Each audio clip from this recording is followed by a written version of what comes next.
Endi ikki og'iz qisqacha aytaman, chunki bu yerga meni eshitgani kelmagan hech kim. Abdukarim aka, o'zi sizga berishimiz kerak edi. Bizdan chiqarib yuborlaysiz.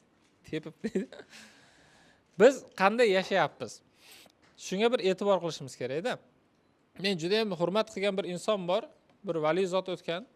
Abu Said Abul Xayr degan odamni ruboiylarini ko'p o'qirdim yoshligimda. O'sha kishini bir dona ruboiyisini o'ziga Hoji Ahrovali hazratlari bitta kitob yozganda, alohida Risola Azza degan kitob yozgan. Men bir baytini ruboiyisini aytmoqchimanki, bu hozirgi kunimizda bizga juda suv bilan havodek kerak bo'lib turibdi, buni ma'nosini anglashimiz. Quyidagicha.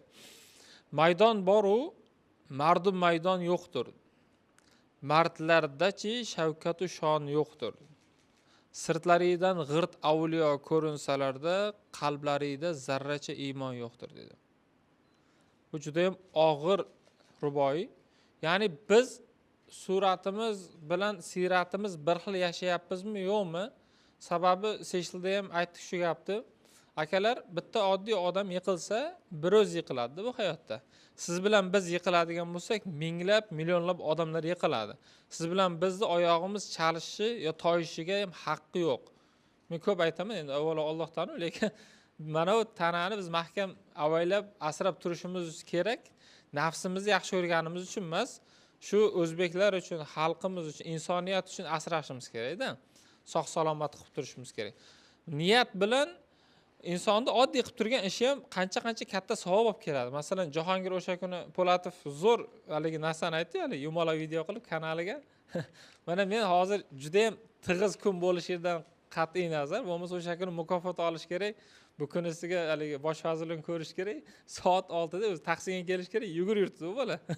Va aytayaptiki, men mana bu tanamni mana tig'iz kun bo'lishidan qat'iy nazar sport bilan shug'ullanyapman. Men endi qarashimda nuqtai nazarim o'zgartirdim. O'zim uchun emas, bu tanani men ummat uchun, haligi xalq uchun, insoniyat uchun asrashim kerak va chiniqtirishim kerak. Bu agar sport bilan shug'ullansam, ko'proq menga chidab beradi, shijoatim kuchliroq bo'ladi deb, mana shu niyat bilan endi yuguryapman bugun deb aytayapti-da. Ya'ni siz o'zingizga uxod qilsangiz, mana shu niyat bilan uxod qiling. Umuman surat bilan sirat haqida gap boshladim. Ya'ni biz toyishsak, ortimizda minglab, millionlab odamlar toyib ketadi. Buni har kuni, har soatda eslatib turishimiz kerak ekan o'zimizga. Bir vali zotning oldiga deydi, bir it keldi deydi.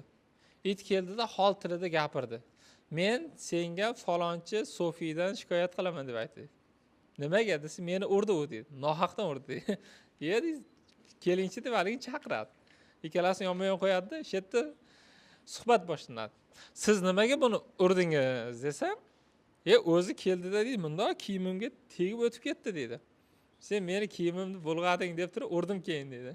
Keyin itga qarab, sen nimaga uni kiyimiga teginding desa, itni javobini qarang. Men deydi, o'zi ko'chada kelyaptim tinchgina deydi.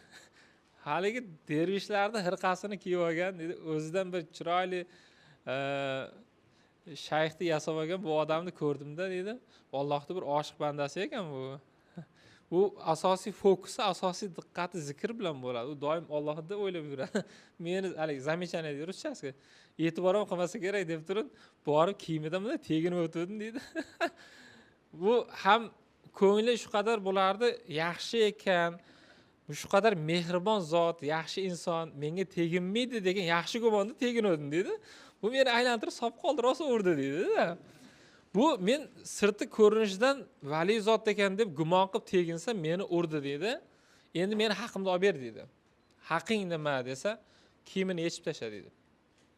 Kiyimini yechib tasha, bu kiyimga bo'l noloyiq deydi.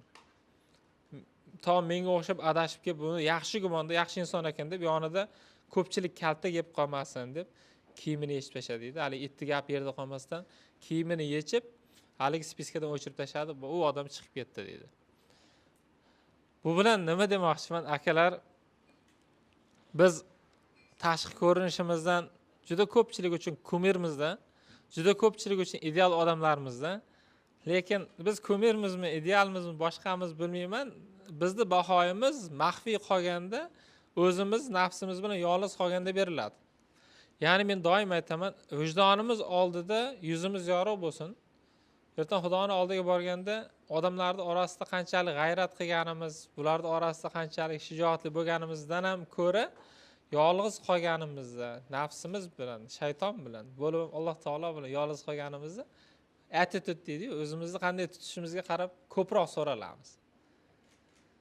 Mana masalan, avvallari ko'p ahli ilmlar, vali zotlar bo'lsa, odamlarning orasida yurishidan ham ko'ra yolg'iz qolgandagi shijoatlari, amallari bir necha ming barobar kuchliroq bo'lgan. Bizda ham xuddi shunaqami hozir yo'qmi? Shu savolni hamma o'ziga bersin. Hamma o'ziga bersin. O'shandagina qiymat hosil bo'ladi deb o'ylayman. Sababi bizni front endimiz bilan back end hech bo'lmasa bir-biriga mutanosib bo'lish kerak-da. Ilmni zakotini berib qo'yinglar dedi-da. Ilmni zakoti nima desa, hech bo'lmasa 10dan 1ga amal qilish kerak endi. Bilgandan keyin hech bo'lmasa 10dan 1ga amal qilish kerak.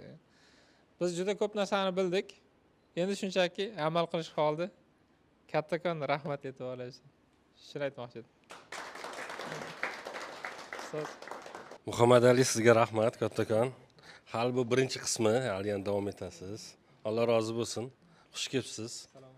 Biz ko'proq albatta jismimizni ham chiniqtirishimiz kerak.